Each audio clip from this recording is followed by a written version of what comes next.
Welcome to SBCA's Lumber Connection podcast, where we discuss today's market and explore tomorrow's trends. Here's our host, Molly Butts.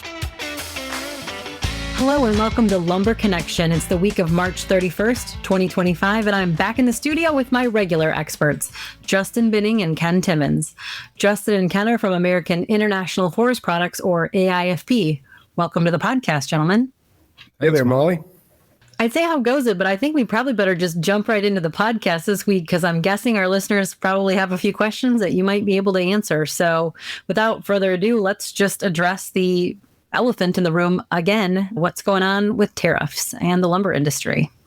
Dibs on going first this week. We intentionally moved. You're Captain Liberator. Yeah, I would like to liberate first, if I may. We intentionally moved the recording of this podcast to the day after Liberation Day or April 2nd or Tariff Day, whatever you want to refer to, just so we can shed some important insight there. And I think before we talk about the tariffs, kind of the conversations on our trading floor regarding possible tariffs and possible outcomes are pretty important. And there was essentially three things that could have happened before 4 p.m. Eastern yesterday. Either there'd be no tariff, which most traders I know presumed would soften the market. There could be a small tariff, 10% give or take, that would be soft on the market, but not to the extent of no tariff. Or there could be a 25% tariff, which a lot of traders on my trading floor believe could firm the market. Likely not push the market up 25%, but solidify trading levels that we've been living in over the last 2 to 3 weeks. I would just interject real quick. I do feel like, obviously, from a mill standpoint, producer standpoint, the price point may be there, right? Certainly, but whether the demand lies for that price set is a different Totally story. agree. Yeah, totally agree. For example, the last time the tariffs went into play, most customers were given the option, would you like to pay the tariff or cancel the order? Of which everyone I knew opted for, let's cancel the order, which is something that a lot of people in this industry regard as a big no-no. You don't do it. Once you give an order, your word's your bond, reputation's everything. I think unanimously, a lot of importers, predominantly Canadians, were told, we will not be adding 25% of this order, please cancel it, which was immediately met with, okay, well, how much of it could you pay? Would you pay half? Could you go Dutch with us and split it? And I think a lot of people said no. I think most cases, here's $5 or $10, take it or leave it, is kind of what a lot of people heard. Now, it's a sweeping generalization and doesn't speak to every trade that happened everywhere. But from what I saw in volume, that's what was going on. And to Justin's point, I completely agree. I don't know of a single customer in the United States who's going to pay 25% higher prices than today's prices. Lots of products have been elevated. We've gone on a good market run here from the holidays. Tacking on an extra 25% is tough to digest for a lot of people. And I will say again, I mean, I think they'll pay the price if they have to, but I don't think there's a speculative purchase that's going to take place based on that. Yep. Where it's like, oh, well, I better get it now because the market's going to push higher. It's like, if you had to buy it, you have to buy it. And that's kind of the sentiment. Completely agree. I mean, in the tug of war of lumber, to Justin's point, the mills need to sell it more than the customers need to buy it, right? A lot of Canadian wood products need to be sold into the United States, right? It's a great marketplace for them. There's not a lot of equal substitute markets for that product to flow into. So I completely agree. It's tough. If kind of a two-tiered market right now in lumber, if a customer needs something, there is a price for it. And if somebody needs to sell something, there's a price for that. And there's a very large range in between those two markets. So, and I feel like that's for like really all species for the most part. Totally. It's unanimous of what you're talking about. Really doesn't matter. So yesterday rolls around. Very interesting day. It was one of the more interesting days on our trading floor, having the broadcast up on the TV. And frankly, a lot of us huddled around it, very curious to see what the future held. Yeah, we were either all huddled around one big screen, or then you had a few siloed traders that just had it up on their computer screen. Yeah. So everybody was tuned in. And it's remarkable. I mean, I obviously only watched it from the American International trading floor in Oregon. I got to imagine there were quite a few viewers worldwide to what was going on. I mean, hate it or love it, that was the talk yesterday. Yep. So For those of you who watched it or didn't watch it, we went through a speech about how we're going to do reciprocal tariffs to even the playing field for the United States citizens. We were shown a chart of countries and tariffs we'd be applying. And that was interesting. When that chart came up, everybody was like, oh yeah, zooming in, and just looking for a couple specific places. Yeah, especially the wood folks. There's let's call it 5 key countries, let's say, at least for what Justin and I are trading in commodities. Very interesting, highly confusing for a lot of people. So if you're someone who is watching and didn't understand immediately what was being tariffed or executive ordered, don't feel bad. There was a lot of speculation. I heard 35 wrong opinions within about 10 minutes on the trading floor. It's okay. There's a lot of confusion, followed by emails throughout the night from executives, lawyers, experts, compliance officers, all sorts of things. So I reserve my right to be wrong about this, but what it looks like is there is a sweeping 10% tariff across the board. Then in addition, there's reciprocal tariffs where we are being tariffed as the U.S., 25% tariff on automobiles for Canada. And then the burning one that we're all curious about is Canadian lumber predominantly, which when the chart was up, that's one it's you're looking for Canada. It was not on the chart. Now, again, this could be incorrect. I reserve my right to be misled here. I believe the reason that is because of the United States Mexico-Canada agreement, the free trade agreement, that those products would be included in the investigation of the Section 232 tariffs that were put in place during Trump's last presidency. That investigation is still underway, and I believe it could go on until September. Now, I don't think it has to go on that long, but it could. That is the time frame that could be.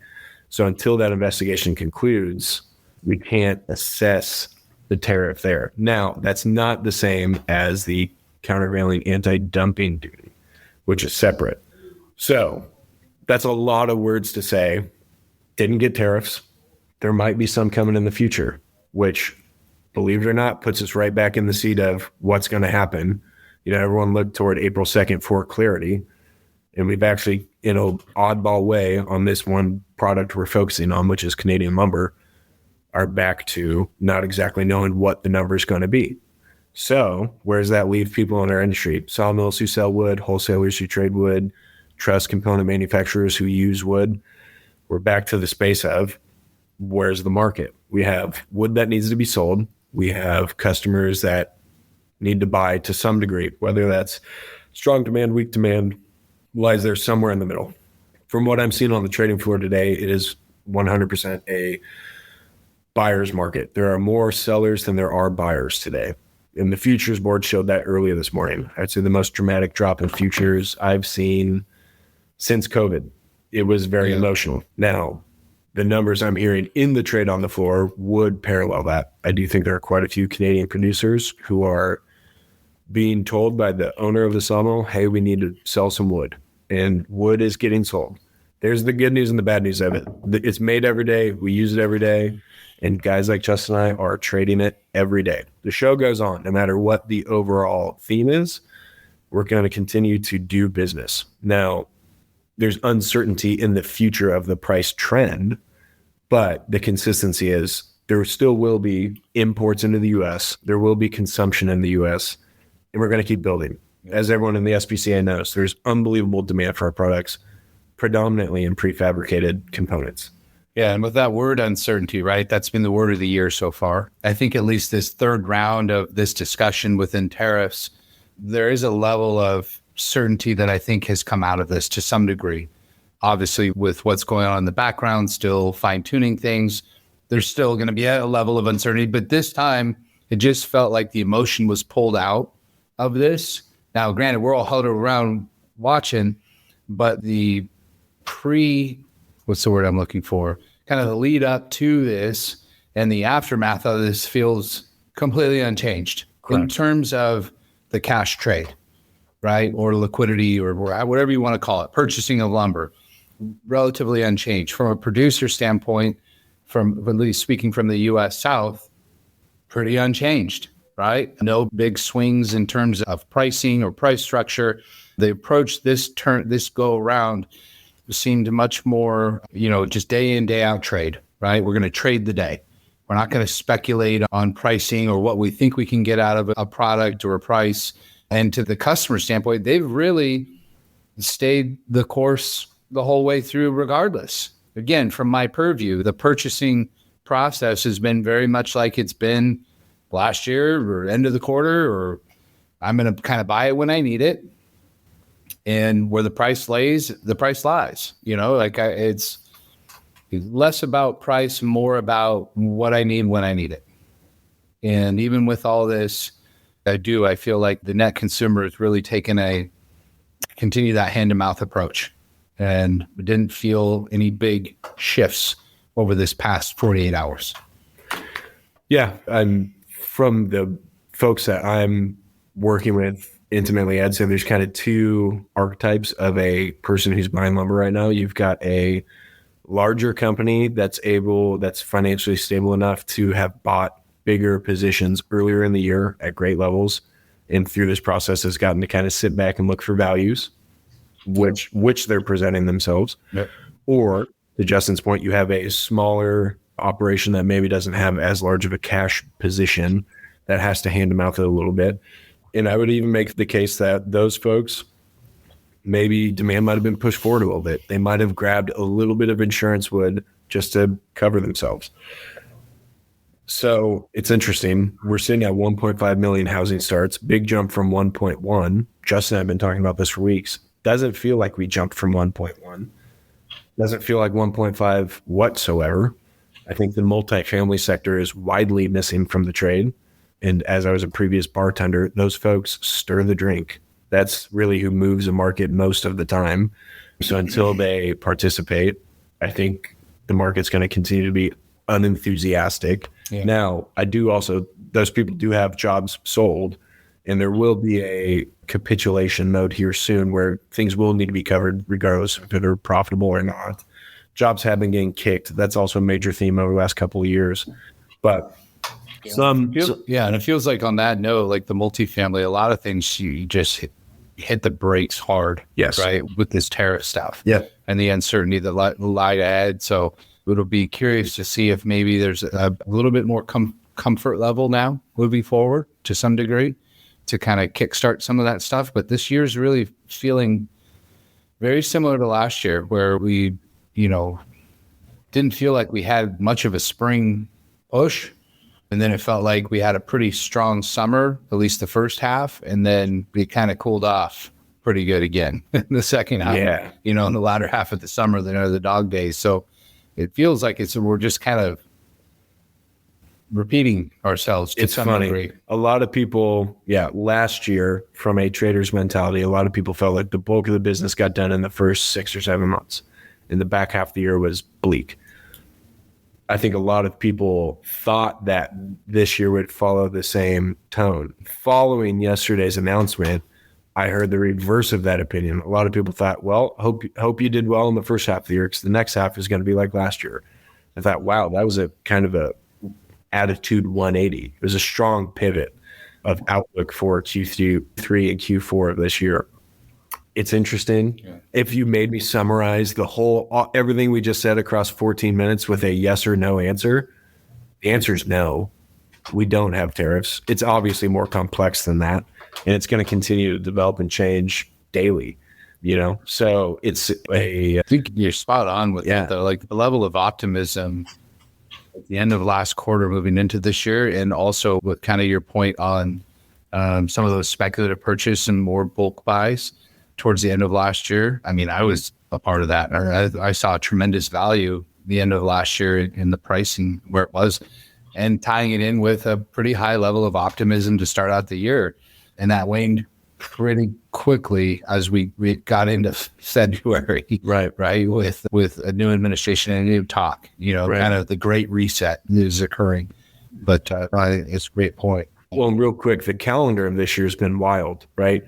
As we did Q3, Q4 of last year, it was, we got to get to the election. It's August, September, you're in. I'm not doing anything till the election. Nothing till the election. Then we do the election.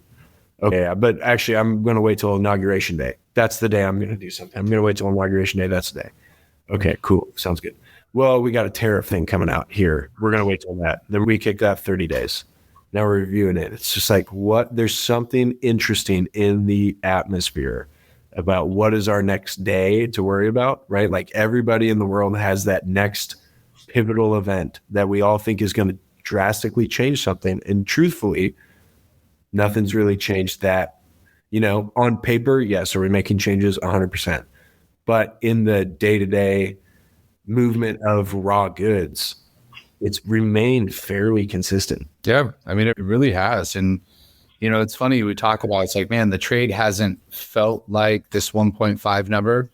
But like when you look at from a transaction standpoint, like there's a story to be told there. Like we're trading a lot of wood, right? Like a lot of wood's getting traded. We just don't have the price volatility that you'd expect to go along with it. To the degree I think maybe we would expect. Right. Yep. So.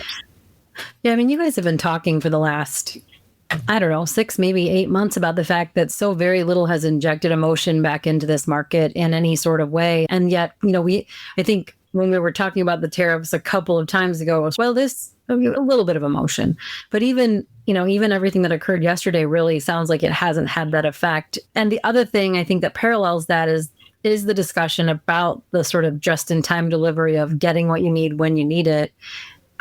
I think that probably all plays itself out into kind of where we're at, which is you can't inject a whole lot of emotion when you need the wood, and you keep pushing forward. So it's interesting to see where we're at. And, maybe there's some positives to come out of all of the uncertainty at some point here too, which is not all bad.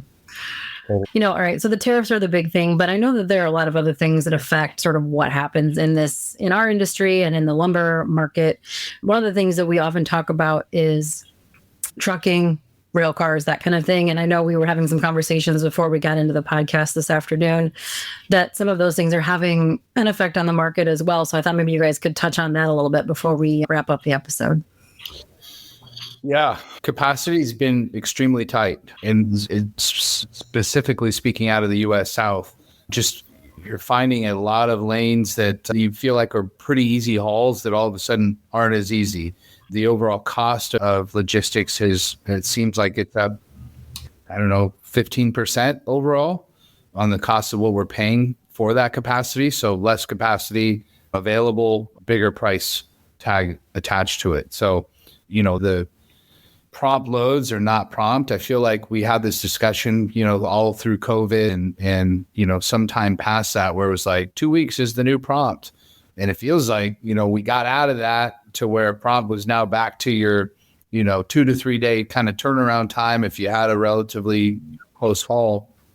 And now I wouldn't say we're back to 2 weeks, but it feels like a week, and you're feeling pretty good about it if you had a prompt load and got a truck under it and got it shipped and delivered within a week's time frame right now. Now, I'm talking obviously more macro. There's probably some examples, and maybe Kenny can point them out along the West Coast or on the inland where, some of those lanes are a little better and close reload hauls are moving no problem. But I would say there's been a change there with trucking. I mean, it's just tight. Rail cars seem to be moving pretty fine all throughout the country, so I haven't really heard anything or seen any disruptions there that I can think of. So yeah, rail seems to be moving pretty good, and trucking just seems to be kind of a grind right now. Rail's moving good. This is a nitpicky thing to mention. I've had a lot of bad ordered cars, which is just lumber terminology for a wheel busted or something. Something needs to be repaired. Mm-hmm. Which I kind of want to insert a little joke about old steel and needing, more U.S. steel production. Maybe in bad taste with the tariffs. Cars are moving great. I'm having no trouble there. Trucks, it's interesting. I actually haven't been keeping as close of an eye on trucks because I feel my customers also have not been. To the point earlier I mentioned that there's been some insurance buying. A lot of these loads are not under distressed needs for delivery. As far as the West, I do think a lot of people are operating from slightly bolstered inventory positions from insurance loads in kind of the limbo we've been living in. So as far as I'm seeing, I'm not chasing down trucks. I'm not having to mark loads quadruple hot to get them moved because of any dire need. Things are flowing very healthy. The arteries are unclogged from what I can tell.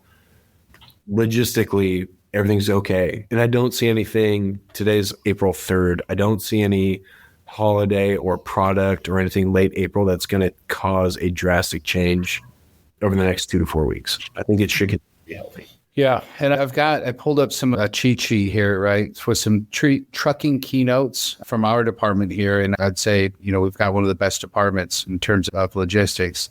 But some of the keynotes, late winter weather storms from coast to coast have impacted some markets and lanes, adding additional transit times. In the south and southeast, tornadoes have impacted the supply chain in many ways. And then some kind of side notes, the industry is starting to push back against a lot of these facilities or reload facilities that don't have tarping stations or don't allow tarping on site.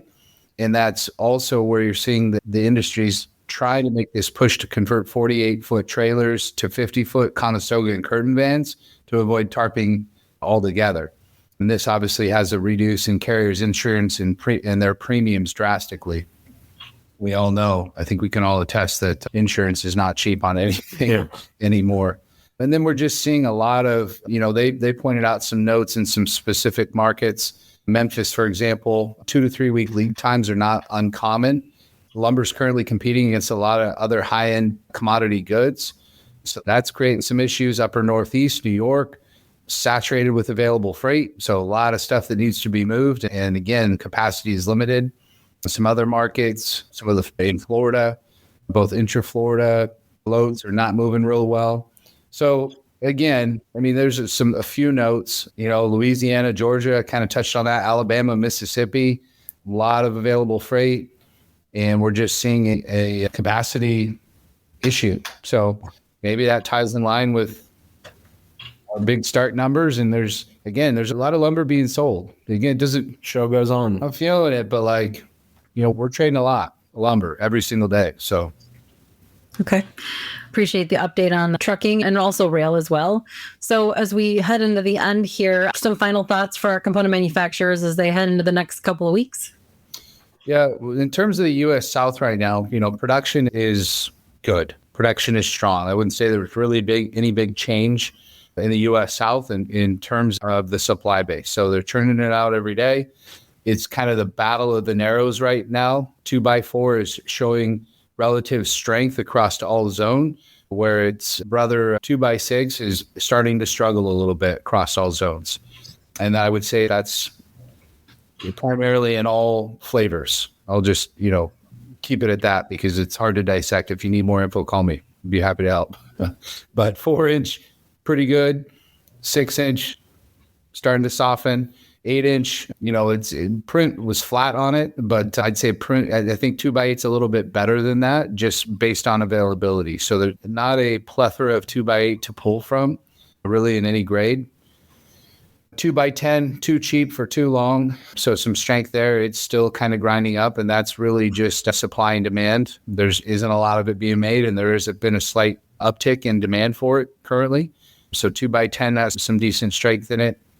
And 2x12 is kind of a mixed bag, I guess I would say, for the most part. So stress grade material, relatively available I'd say in all kind of dimensions there. Haven't had a ton of difficulty sourcing that material by either carload or truckload. So I'd say stress grade's okay. But yeah, it's, the market's been relatively flat considering all these things that we've kind of discussed with tariffs and spring demand. I think there was certainly more of an idea that it'll be a little bit more robust market at this point. It just hasn't come to pass. So I think with the trend and what we're seeing and feeling right now, I really feel like the month of April is going to be a bit of a grinder. I think there's going to be some opportunities that pop up with some really good value priced lumber to take advantage of. I'll be curious to see how long 4-inch can kind of hang in the fight and keep its strength. But I think that 6-inch is going to be struggling here for a little bit. So my advice is probably to keep doing what you're doing. If business is, you need to buy some lumber. I don't think any day it's necessarily a bad day right now to buy lumber. I think there's a lot of value that can be had. I think it's a competitive market. I think there's a lot of folks that need to sell wood every single day. And I think that's a bonus to you. And I think that you'll get a very sharp number being able to do so. I'm seeing spreads on really a lot of different things, as Ken alluded to early in his open, about a lot of big price spreads and, quote unquote, price confusion. So you might have people out there taking shorts. You might have guys that got to get off inventory. There might be back-to-back trades happening. So there's a plethora of opportunities that could be taking place.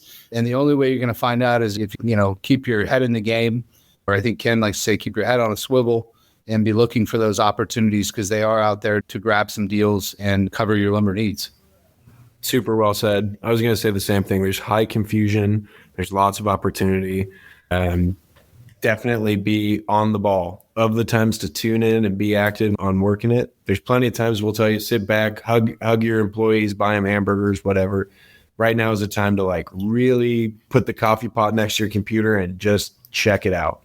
Because it varies mill to mill, market to market. Rather than going this species I think here, that species I think this, I would say just stay frosty. I mean, as we record the podcast, we have a brand new office and this incredible trading floor with windows that look out to it. I'm excited to get back out there and go find some more great deals for the guys I'm working with.